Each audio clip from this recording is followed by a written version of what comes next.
Good evening and welcome to another episode of Narc Narc. Who's there? Help me. I'm gasping for air. I love that title. I love it, love it. I love Dana. She's back. We are doing this series. Welcome. I am so excited because we are discussing, I don't even want to call him father. Like, I don't even think that's a justifiable. Anybody can lay down and get somebody pregnant, but father, I don't think that's a term that should be used here. So what do you think we should call him? And welcome, by the way.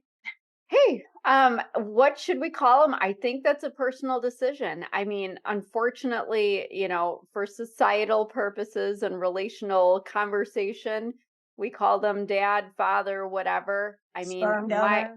yeah, and that's the thing. I mean, I've even been with people, we all have that mother wound as well. And mother's the egg donor, this is the sperm donor, but you call them what you will. There's a lot of other names we can call them that apply. Yes, there But is. at the end of the day, I think that what I want people to get out of this is we are obviously here to connect and relate and let you know that you're not alone. But as much as it sucks, whether it's mother, father, whoever, siblings, they're usually, we talked about that already before, but there's a lot of people lost as collateral damage in this narcissistic warfare, which is basically what it feels like is warfare. Yes. But we have to remember that just because you are biologically related to somebody does not mean you have an obligation to continue those relationships. If they are hurting you mentally, physically, especially in any way, shape, or form toxic, they're not serving you any purpose to continue. People are not going to change. They have shown you how they feel about you. And today we're going to get into how, at least for our experiences, how um, fathers, for lack of better words, have not contributed to our well being in the most positive way. Absolutely. By the way, I have to tell you, I have to give you a little shout out. I was looking while I was recovering and from the most recent surgery, and I was watching all of these amazing little tidbits showing that your book is coming. I'm so excited. I can't wait. I was so excited. I thought I was so special when I knew titles before, but then she dropped them on the last one, and it was like, Dad gummit, because I was just feeling a little special there. So I'm just a little hurt for a moment. But I'll get over No, no, no. You are very special because I keep those little tidbits for those special times and special people. There are people that I sprinkle information among that don't even know that they have inside info. But yes, the book about my childhood is coming out in October called Choking on Shame, the Scapegoat Child in a Narcissistic Family. And it was rough. I mean, honestly, full disclosure, I'm not even excited about it because it was gut-wrenching to write it. And it's not just that I'm not over stuff or that, I mean, like, I was having psychosomatic symptoms where I couldn't write for days. There were memories even after it already went to the publisher. There were memories resurfacing in the middle of the night, and I never thought I was one of those people who hid all that trauma and like forgot about things that happened 30, 40 years ago. But that book, I never like to use the term broken or damaged because that's just not nice. But that book did kind of break me a little. It definitely showed me where I wasn't healed and took me right back into therapy. But thank God, I appreciate those moments in time where I can step back and say, okay, I need a minute. That this one alerted me. It's like those red alarms going off that like you still have work to do, girlfriend, and that inner child stuff sucks ass. I'm just gonna it does. say. It absolutely does. Yeah, It's but tough. a lot of it was my mother, but a lot of it had to do, as I was saying before, is the father figure. In my case, it was the stepfather who was in my life since I was very, very young.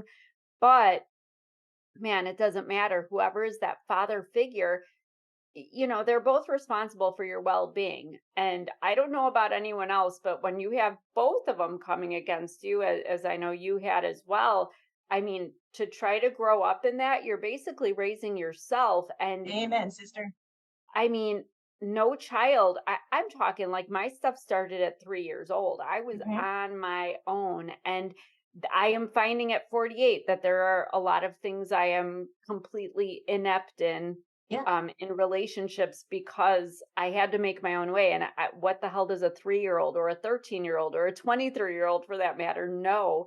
And I've made my way so far and I'm good and I pat myself on the back, but we can all always be better. And part of that is understanding what we've been through and accepting it. And that's why you and I are here sharing the experiences so that hopefully it opens somebody else's eyes to understand what their situation is and so that they hopefully can move forward and get to a certain peace with it. Yeah, absolutely. My Narc Narc groups there is getting ready to come out this month, and I went back and looked at it, and I was like, how much of this do I really want to put in there?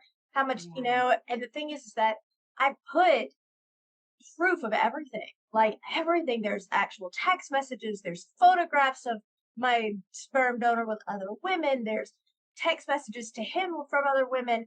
There is so much evidence in every category we've covered so far and will cover.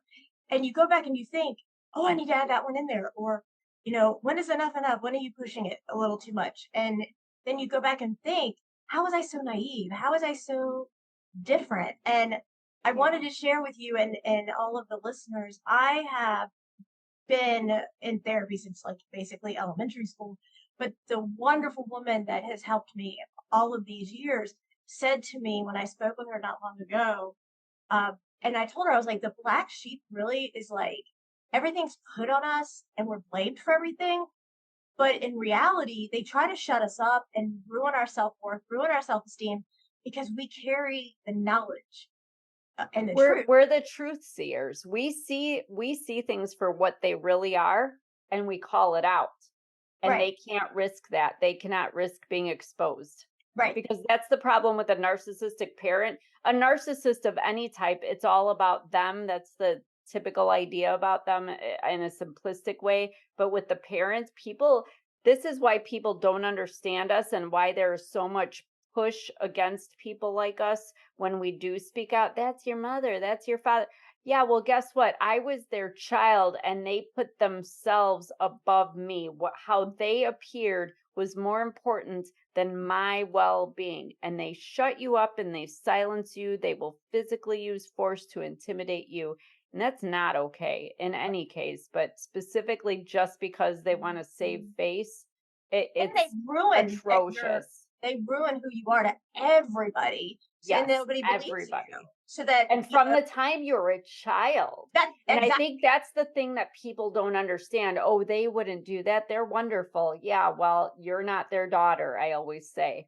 And right. that's the thing. I was being ruined from the time and discredited, called a Mhm. liar, called crazy, deemed mentally unstable from the time I was a young child.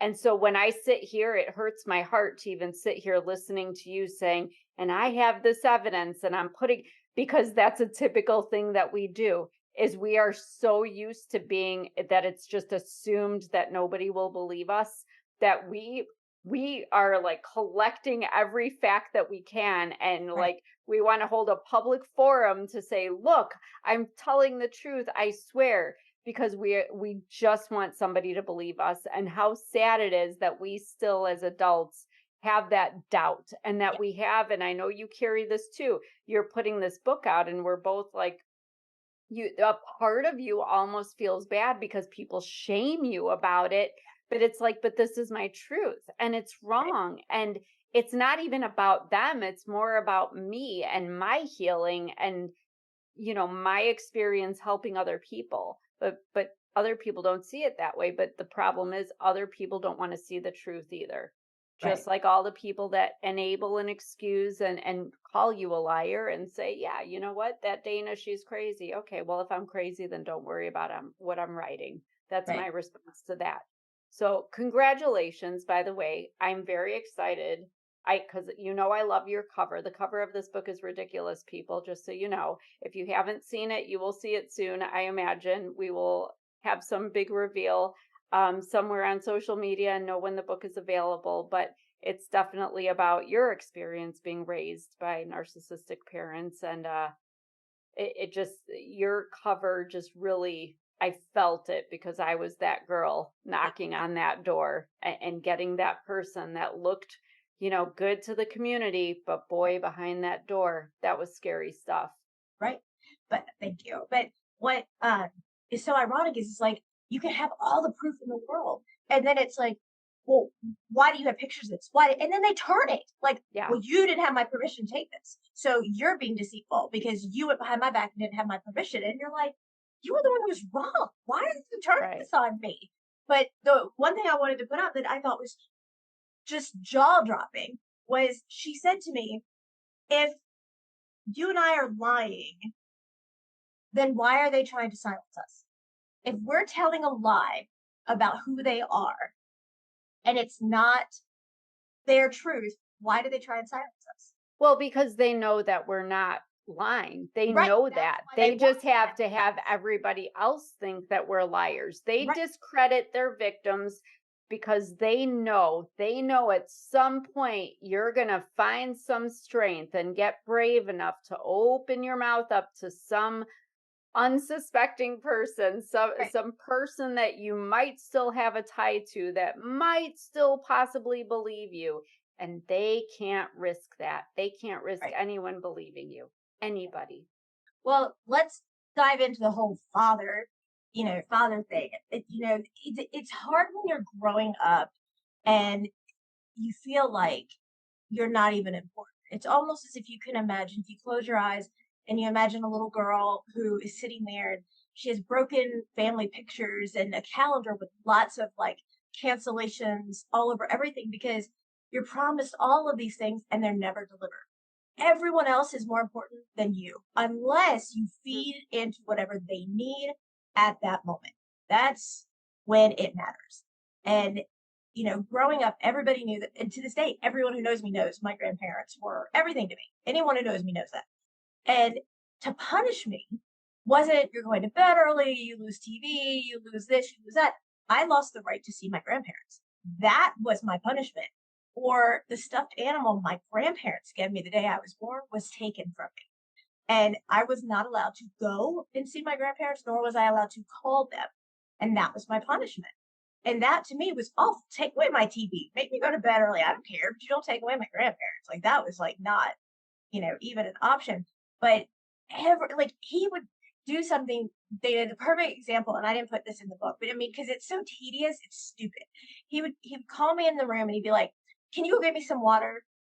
And I'd go downstairs and I'd go get water. I'd come back and hand to God, he would say, "I don't like the glass.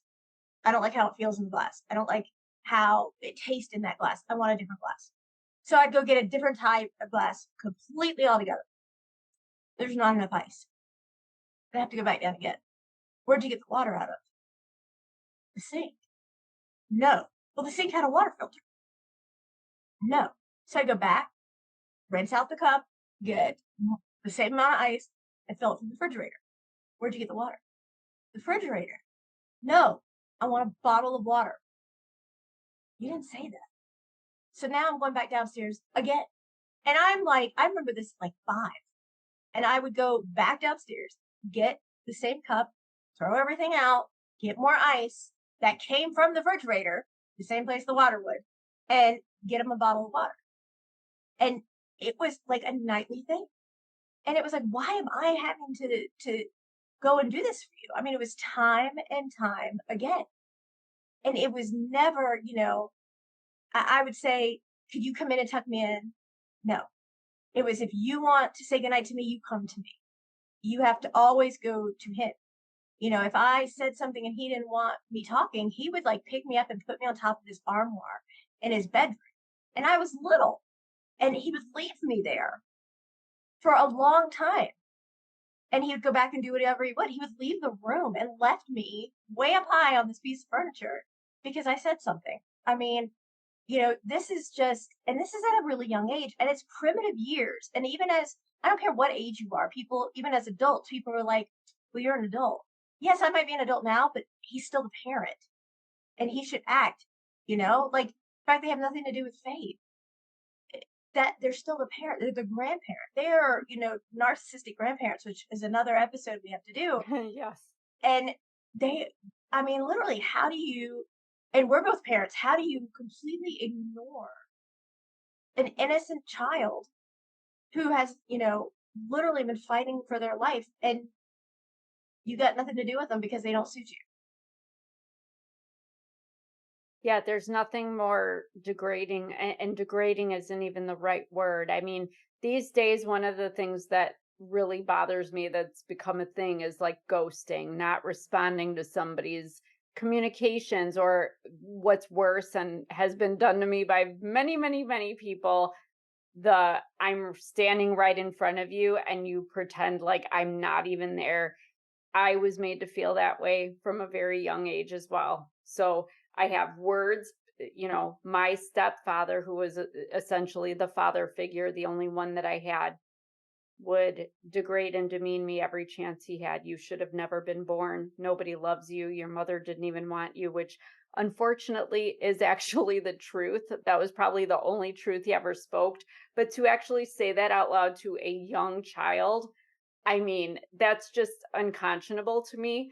And I could go on and on with a million examples, but then even as an adult, and I too thankfully had a great grandma and a grandma that loved me very much, and thankfully nurtured me in the way that I wasn't otherwise. But even now, I'm 48 years old and I'm not allowed to see my grandma because she's now, getting to that age where she's not doing so well physically or mentally. And so she lives with my mother and stepfather. And but this is a typical narcissistic thing.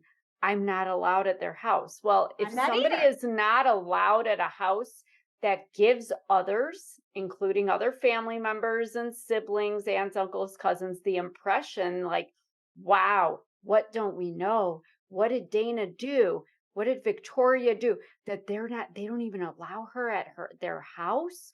Oh my gosh. It gives an impression Mhm. without actually spreading the rumor or Absolutely. telling the lie.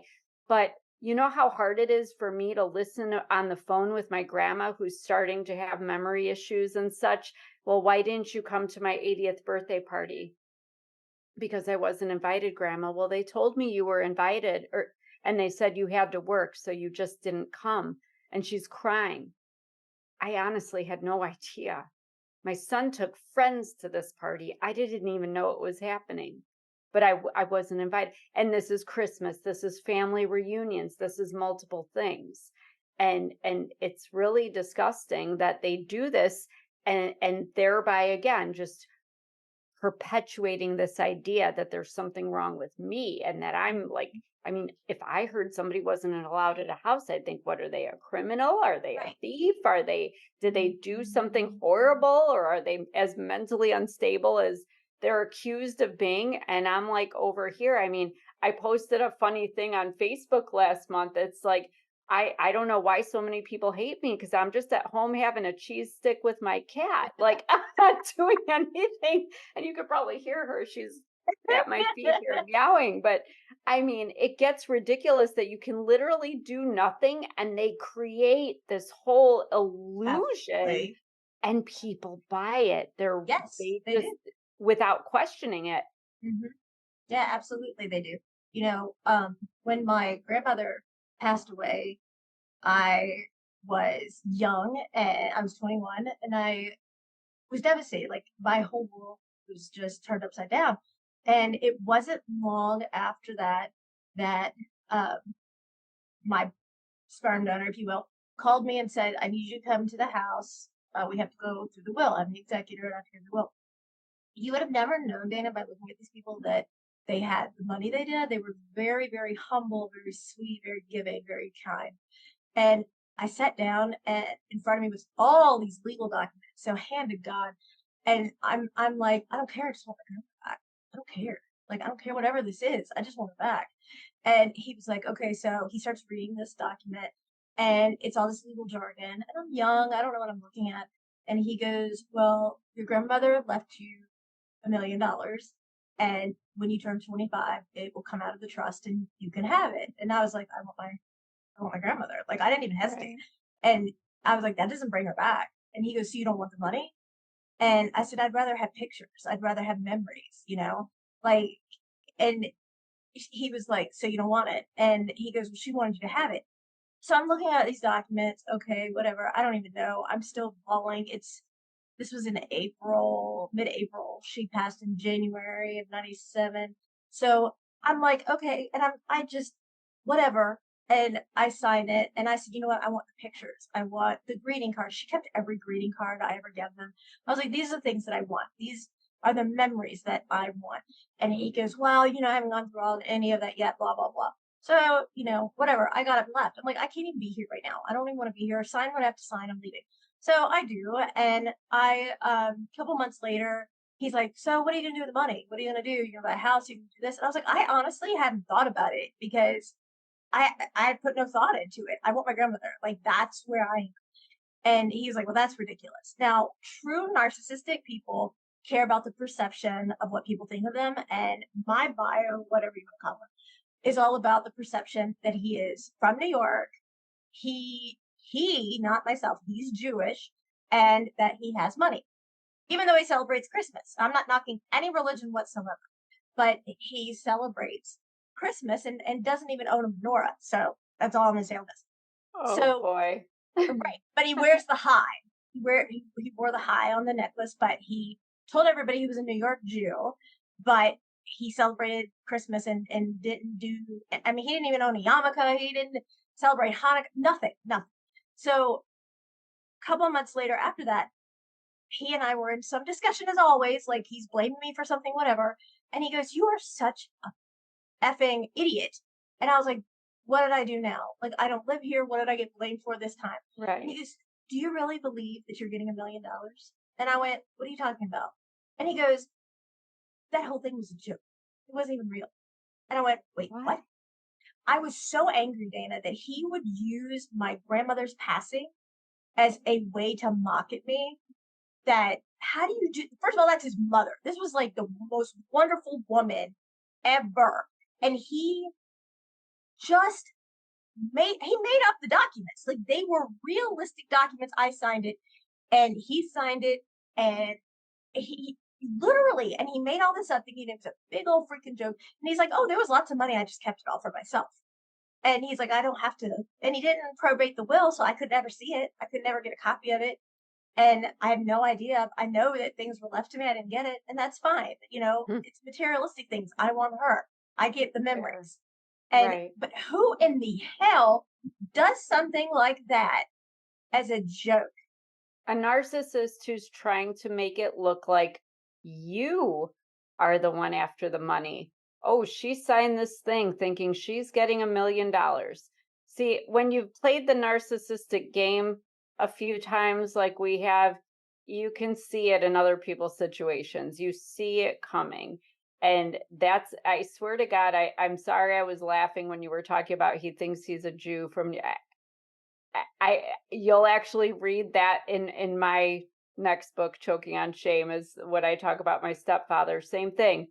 Married my mother in the Catholic church that we attended, celebrates Christmas every year, yet proclaimed he was a Jew. Never, and I actually say the same thing. Never saw him wear a yarmulke. Never saw a menorah lit in our house like the other Jewish kids in the neighborhood because we grew up in a predominantly Jewish community. Ironically, it's like he wanted so bad to be The perception. perceived as being Jewish that he literally bought his home before we moved in with him. He bought his home in a predominantly Jewish community with a Holocaust museum and everything, and ran around and he still tells people he's Jewish. I'm like, I'm 48, have yet to see I mean, there is no Star of David, there is no nothing in that house and I remember being at their wedding, standing up there in the Catholic church that my Oh, mother and I wow. belong to, and I relay this in my book, like watching this man stand there, crossing himself, and I like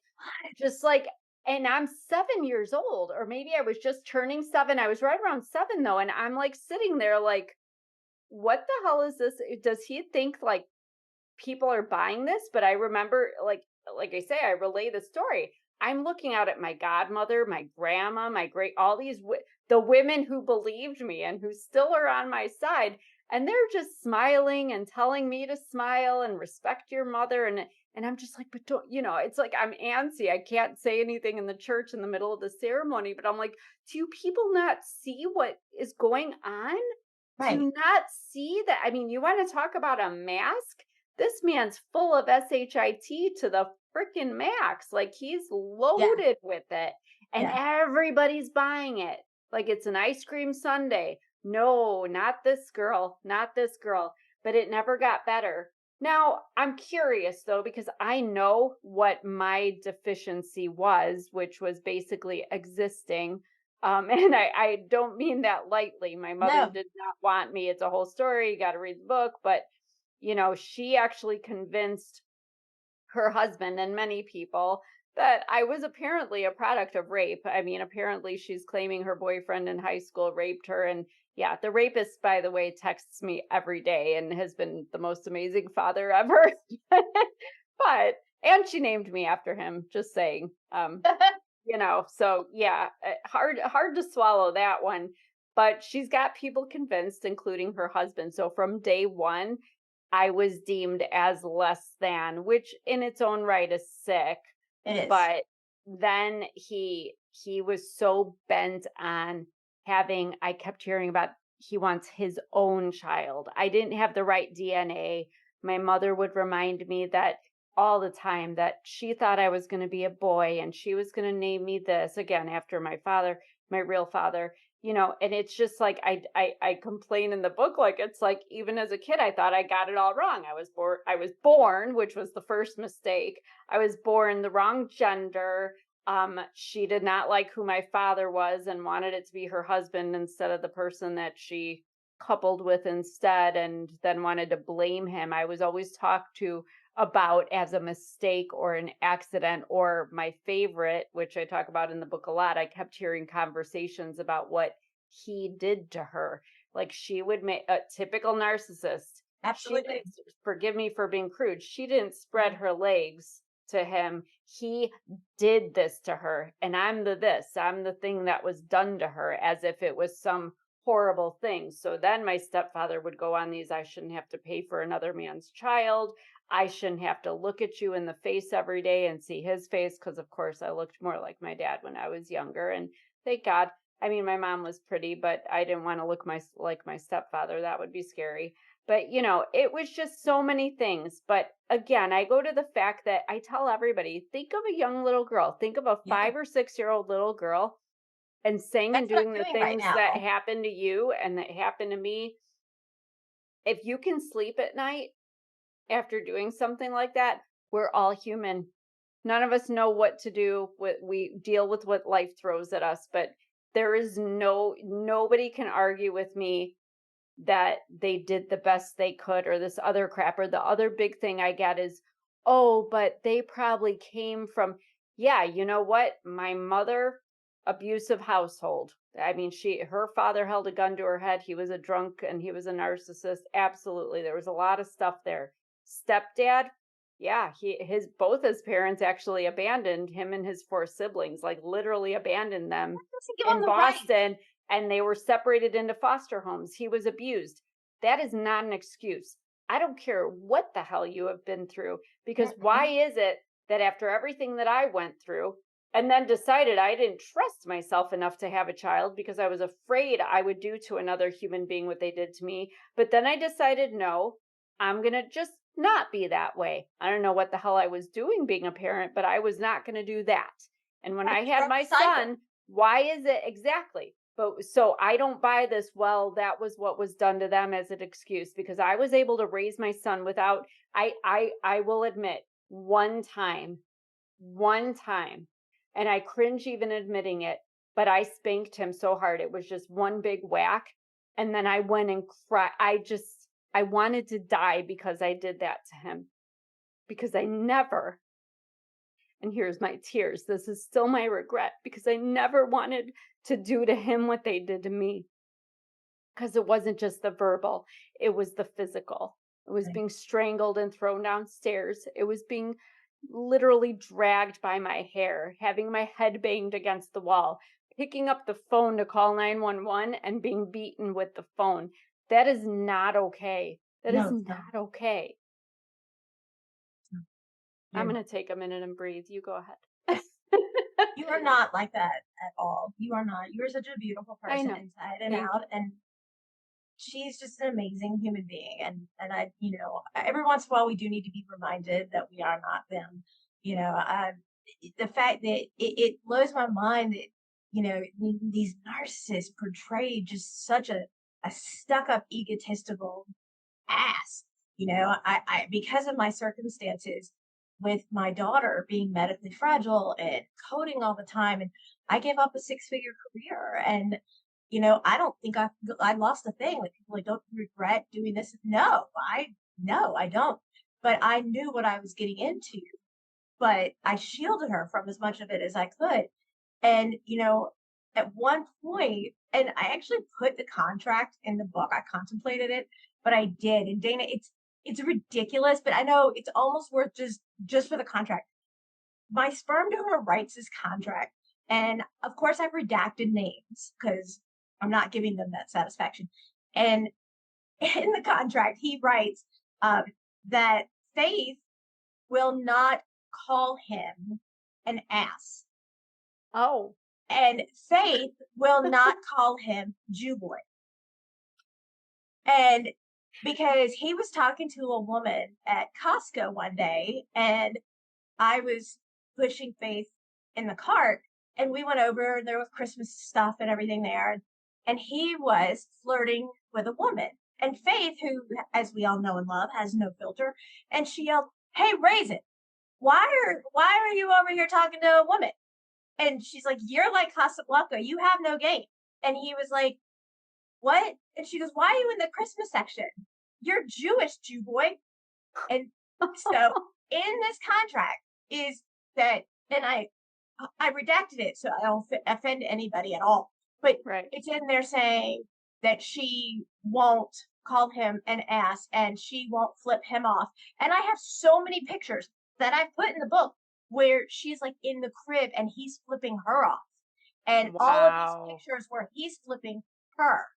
And all and the picture she's in it and he's giving her the bird. And he's out telling everybody she gives me the finger and she does this and she does that. And I put this in there and he made her sign this contract. And I'm like, what bloody court is gonna hold this to fruition for like an 8-year-old to sign a damn contract, not to call you names, you big puss. Like you are an older person and your little feelings, wah freaking wah, are gonna get hurt because my daughter, who by the way is proficient in signs that you're an ass.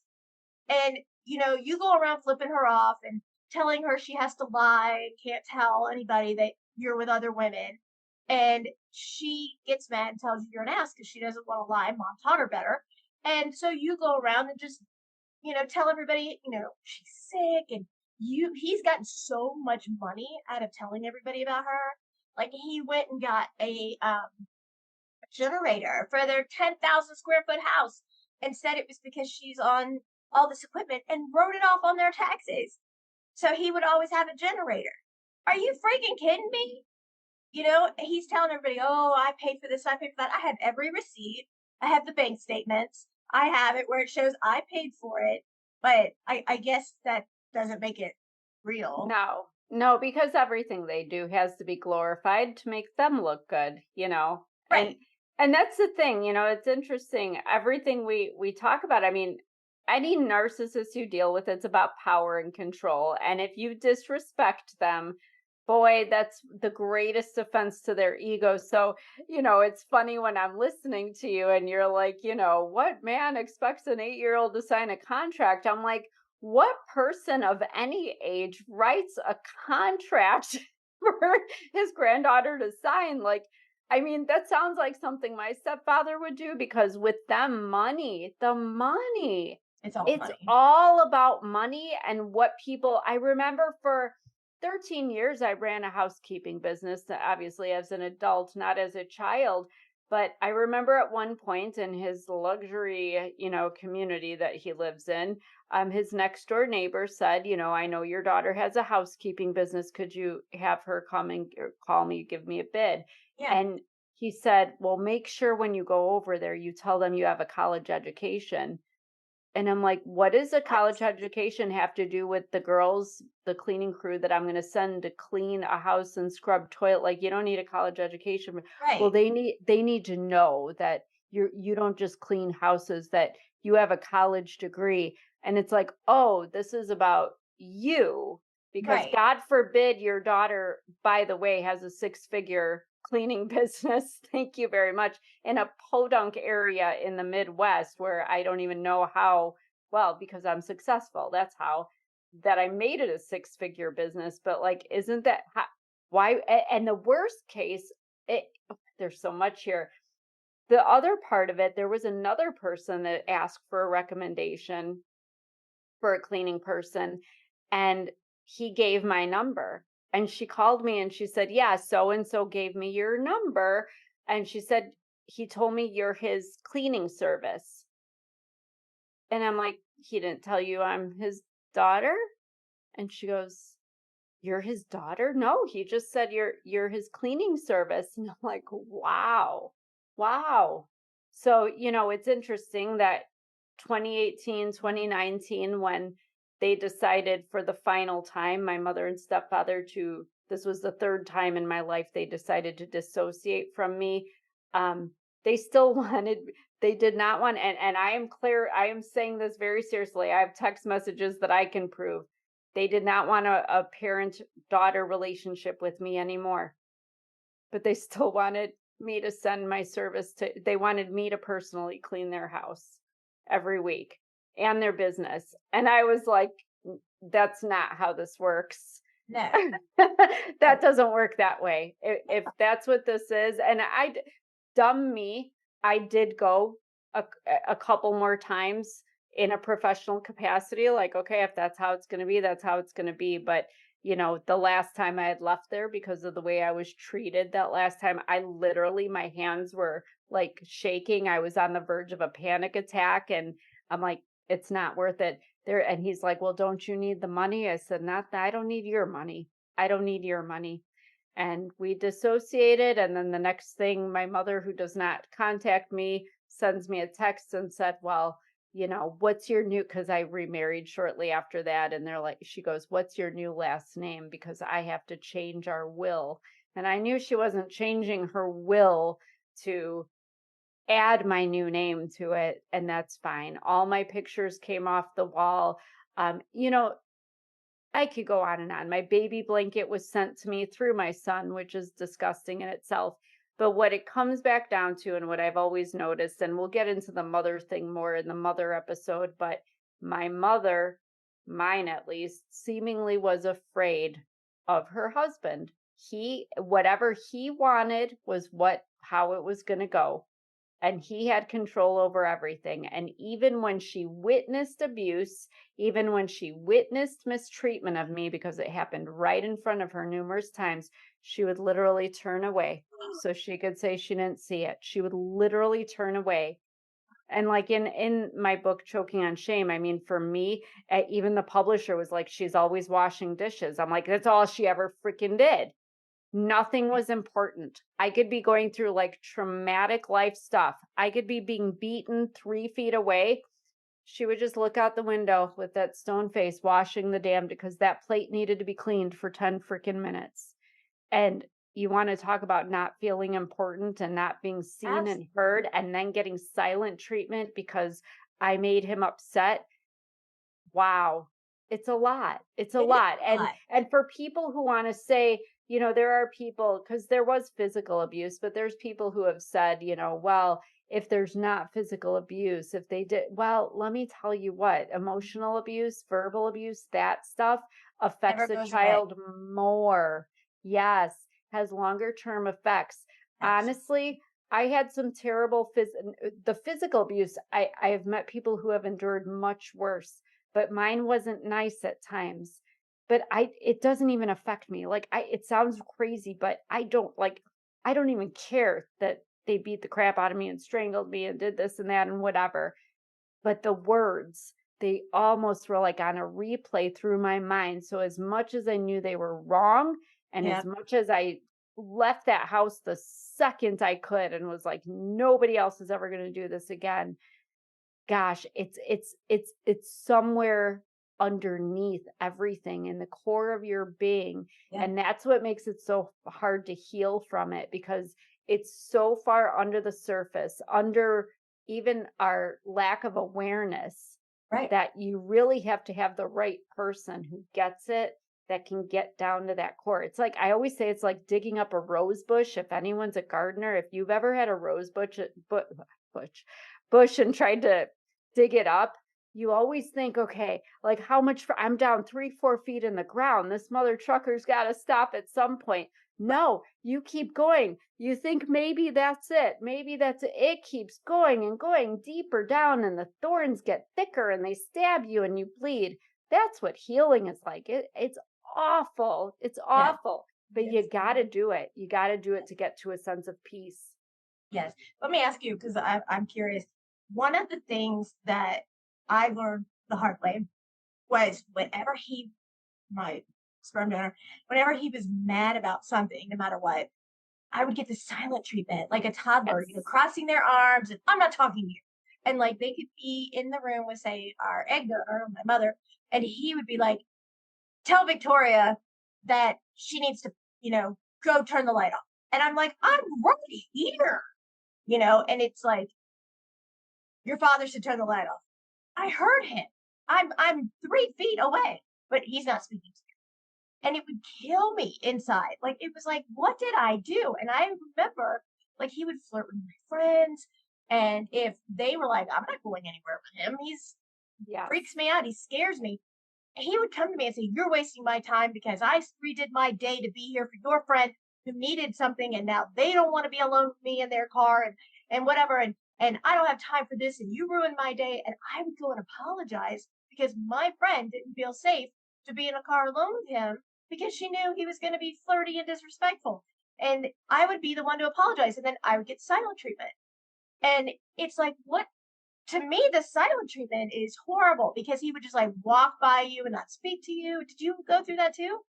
I didn't even get the courtesy of him telling my mother or acknowledging me at all. I would get a minimum a few days if I was lucky for any sense of disapproval, up to 3 months at a time. Hmm. And this goes all the way into adulthood because Yes. I think people think that when you grow up and you're 18 and you can leave the house, that it ends, and it doesn't end. It just changes a little bit. Like he Yes. would be stupid. He never put his hands on me after I was 18. But yeah, the silent treatment, I always tell people to remember this because that probably mucked me up more than anything. Silent treatment is a military hostage war tactic. They used it on war criminals in Guantanamo Bay.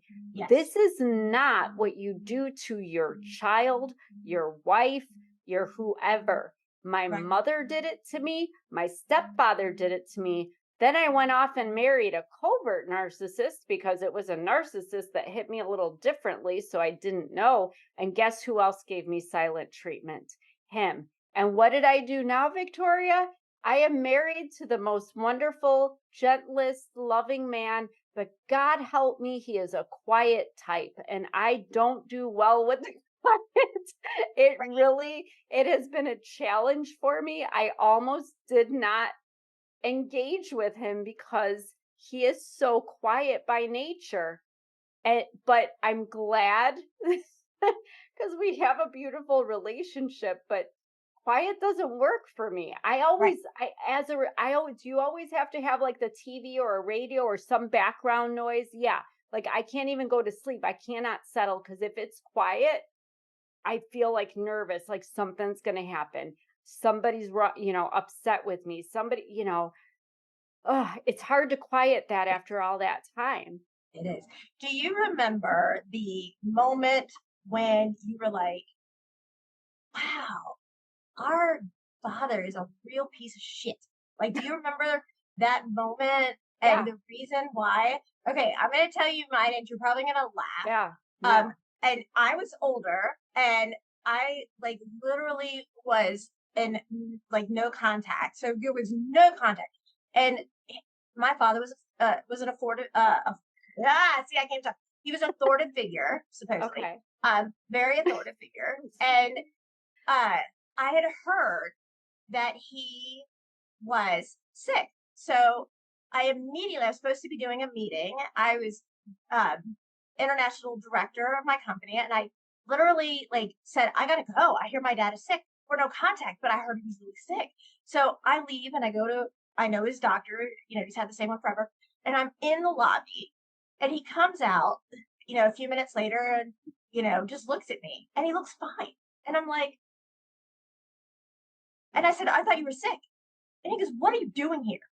And I said, I thought you were really sick and I wanted to make sure you're okay. I said, I left my job because you're an idiot.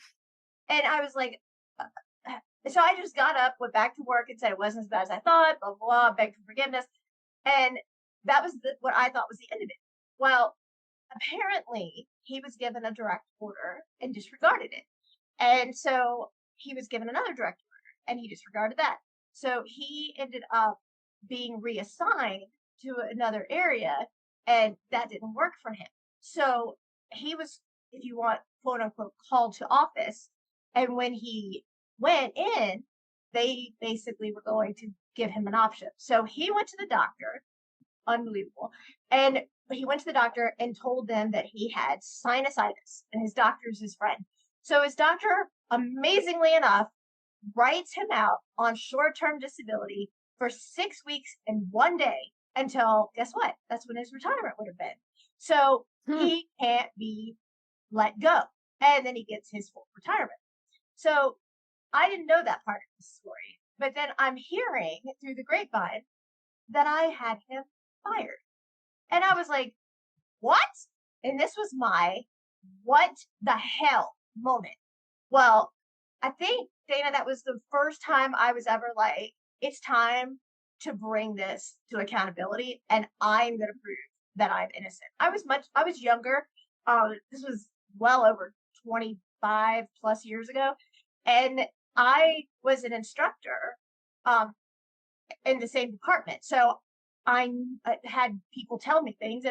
And so in order for you to get off on the floor he worked on, there were cameras everywhere. There was a sign-in sheet at the desk and there are cameras all over the floor. And then you had to sign in to see who he was, his boss was.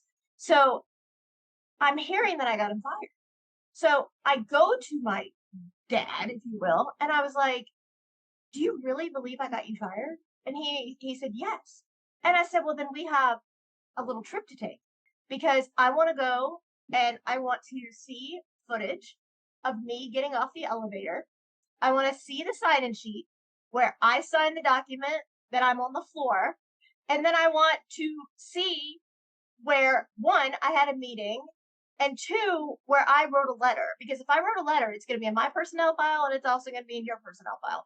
And I want to see the letter that I supposedly wrote. And if it's in my writing and I signed it, then they should let me see it, right? So he pitched a fit. And I'm like, no, I'm not letting this go. I'm going to make it until I know that I didn't do this because I didn't do this. And it wasn't like, oh, you stole a cookie. I just did a cookie and there's cookie on my face. I'm so sick of you slamming me for everything because I didn't do it. So finally, he whispers in my ear. I said, why would I do that? Like, I can't believe of all the things you've done to me in my life that you would accuse me of having you fired. Like, are you really? Yeah. And I said, I'm ready to go to your boss and sit down with him and say, if I'm being accused of this, then bring it to my face and show me. Like, prove me wrong. And he finally took me to the side and said, I found out it wasn't you. And I just looked at him. I said, okay, and that was it. I was like, you found out this wasn't me, and he was like, what are you waiting on, an apology? You're going to be waiting forever. And I was like, but I didn't do it. And he wouldn't acknowledge that he put it on me because he's the one who kept disobeying direct orders. I know, but that's narcissism 101. Nothing is ever their fault. That's why they blame everybody else. Just like everything they know they're guilty of, they project on other people. They steal something, they say you're the thief. It's always their ego literally cannot withstand the offense or even entertain the possibility that they are accountable for any of their actions. Even if they do something that they know is wrong, they could beat the crap out of you and it's going to be your fault. It Right. is your We fault. fell into their Or fist. yes, or my favorite is when you get the narcissist that does apologize and says, They "I'm do? sorry, but." Oh yeah, I've I've had a never few had that. experiences, but it's always an "I'm sorry, but you da da da da da da da." So it's like, Never got that okay, one. so but it's not a real apology if you're saying, "But you blah blah blah blah blah." So you're sorry, you're not really sorry, obviously, but and it's always in a text message because that way they can say, "Look, see, I said I was sorry." But Right? the rest of it, "But you da da da da da," it's still my fault. So you're Mhm. not really sorry. You're still not taking accountability. But again, it's all appearances. Right. Oh, What was your they're moment? species. My moment actually, again, in the book, it's one of the earlier chapters. It was the first time I met him, my stepfather. You Before were like obviously, 7. no, I was like 3, 4 years old when I first met him.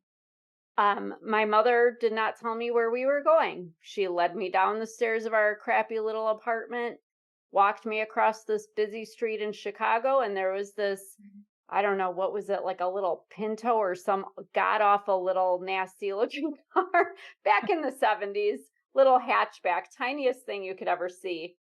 We get in the car, she sits me on her lap, and there's this man. I have no idea who the hell this man is, but okay. So we're in the car, I'm on her lap, and he hands me, like, he has like this stuffed dog puppet on his hand, and he's, making me laugh with it and using funny voices.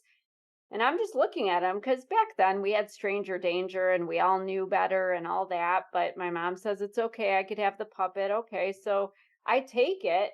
But then I look at him and I threw it back at him. I did not want that stupid puppet because even though he was putting on this, little like, oh, look at me and we're having fun and I like your little kid act, there was something weird about it. So we proceed to go on. My mother apologizes that I throw this puppet back at him and I didn't want no part of it. We proceed to drive along. The window was cracked. Back then, people smoked in their cars. Right. I have a lung issue and I feel like I had it back then too, but I was coughing and wanted fresh air. And we were at a stop sign, and I'm a kid. Like the stoplights, how you'd sit there and wait for it and count the seconds for it to change Yeah. from red to, green or whatever. So the window was down a little bit. Here's me as a little kid folding my little hands over the window and like, I was trying to doubly breathe and also kind of see, like, stick my little face sideways as much as I could out the window. Well, he didn't like that my fingers were on the glass. Get your fingers off the glass. And I wasn't listening. I didn't care. I was in my own little world. Get your Yeah. fingers off. Then he's telling my mother, tell her to get her fingers off. Well, I didn't move. So he proceeded to roll the window up. And mind you, back then, how you had to like actually Manually. like roll. Yeah. Yeah, like he reached across and like under our legs and manually, and I started screaming when my fingers started crunching Yeah. between the glass and the frame. My mother did nothing. He didn't stop. Then he finally did stop because she was like, I don't want to say his name, but she called him by his name and said, "Oh, you should probably stop now." She very weak effort for her to, help me out there. So he finally relented. He let it sit for a minute so I could hurt and cry a little bit. Then they got rolled down, the window got rolled down a little bit. And I remember my little red fingers and I just clutched them close to me and I cried on my mother. And my mother never was like, That's "Are so you okay?" or "That's wrong," or anything. Proceeded to, I guess, I didn't know what it was when I was a kid, but looking back, I was apparently going on a date with them. It was time for me to meet him, I guess. But um, that is when I was done with him. He proceeded to bring a different puppet to every date I was dragged on after that. And every damn one of them I threw back at him. I did not want any part of him. I saw behind his crap. He, typical luring me with the smiles and the funny voice and look at me bringing you a gift and then abusing me. Literally the first time I met him. The first time I met him. And needless to say, there's a whole book. So it just went downhill from there. They got married. I got bigger. I got sassier. I started fighting back. But unfortunately, they brought out some big guns too, and stuff that I would have never imagined anyone would do to their child. But stuff that really happened. It's horrifying. So it's sad. It's sad that people are okay with themselves. And like I said, I don't understand how they sleep at night. But I don't either. these kind of people, I've even heard that there's like an idea, there are actually groups of people who think they're like aliens or demons or, there's all kinds of ideas. But at the end of the day, these are human beings that do not have remorse or regret. They are literally incapable. So anybody that says, "Oh, I'm a diagnosed narcissist, I call BS on you. I'm in therapy for," no, you're not. No narcissist would go to therapy That's unless there right. was some way for them to get a benefit out of But it, they're but they doing the would. therapist. Right. Yeah, usually, or trying to make you look like the crazy person. I've been there a few times. So, yeah, it's really sad that there are people like that. But I want to, kind of conclude by saying this is that there's a lot of people that hold shame about how they feel about their, whether it's their father, their mother, whoever, this toxic person. I get a lot of people that say, well, my father just died or my mother just died. I don't want to go to the funeral, but the family's, making me feel like I'm a piece of crap I'm giving you permission if you're listening to this and that resonates. It's okay. It's okay. You know what? Unfortunately, just because you're biologically related to somebody, I'll even go so far. You might have multiple children. And I met a woman once. She was something, 90 some years old, but she had 9 children that she birthed, and she said she only liked one of them. And I mean, that's a horrible thing to say, but you know what? That's reality. Just because you are biologically related to somebody does not mean that there is an innate necessity to like them. If you Right. don't want to participate in any kind of relationship or contact with a parent, a sibling, a friend, whoever, you don't have to. If somebody dies and you want to go and pay your last respects, go. You want to go and say F you at their grave, that is your option. I am just saying, give yourself permission and do not let anyone else corner you into feeling a certain way, shaming you, guilting you. You are entitled to your feelings. You know your truth. Right. Do not let people who do not want to accept the truth make you operate under their perspectives. You're Right. entitled to your opinion and your feelings, and I am validating you for you. So go with that.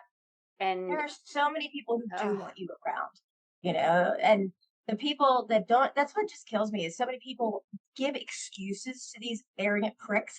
They're like, oh, well, they had a horrible childhood. Well, so did I, but I'm not Jeffrey Dahmer. You know, exactly. I'm not going around and eating people for lunch. It's like I chose not to follow in their footsteps. I tell people I thank them because they taught me how I didn't want to end up. If they Exactly. had kept me around them, I'd have been just like them. So I thank them. I do. And people are like, what? Because I broke the cycle. I refuse. Faith will come in here and tell you my mom has never screamed at me. She's never yelled at me. She's never popped me, spanked me, nothing. And that kid, when she had a nurse that was just way off the charts, I told her, I said, you have a voice, you need to use it. She goes, but mom, I want to cuss her out. You taught me better than that, so I'm not going to say anything. And I was like, for a moment, I was like, oh, I'm so proud of you. But in another moment, I was like, dadgummit, just tell her to get out. Like but the thing is, you have the choice to break the cycle. Yes. You do not give them the power to emulate their behavior because they don't have that much power. I refuse to let them have that kind of power anymore. It's like when I've done speaking engagements, I come out with like one of those dollar store hearts that you can put stuff in. And I said, okay, we have one heart. Let's fill it up. So I'll fill it up and say we can fill it up with happiness and laughter and love and gratitude and kindness. Or we can fill it with hatred and animosity and narcissism. And which one do you want to carry in your life? Life is too short. And, you're giving them more power because in their eyes, they've turned you into a specimen of themselves. And that's what they want.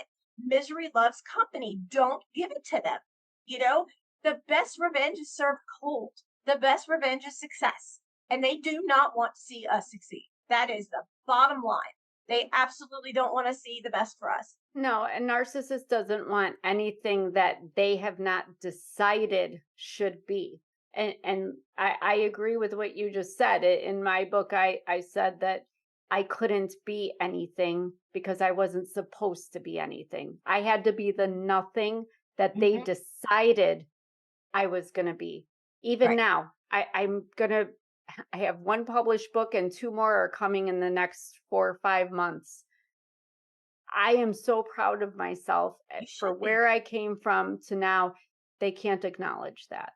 Mhm. I have not had one word about, obviously they don't like them though. I've heard through family, but that's the thing. I wasn't supposed to be anything. And so they are still out there smearing my name as if they know anything or have any information, even spreading rumors about mental health diagnoses that I don't have just because it makes that, yeah, like who would dispute that? So I let them, like you say, I it's there's no point. You're wasting your breath, you're wasting your time. And my feeling about the people who believe their crap is that those people wanted to believe those things about you. Those weren't your people.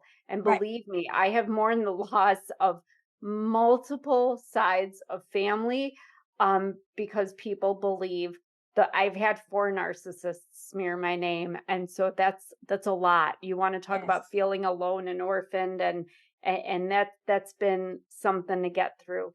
But guess what? I'm still standing. There are still people like you, Victoria, who are in my life that you have no obligation to care about me at all.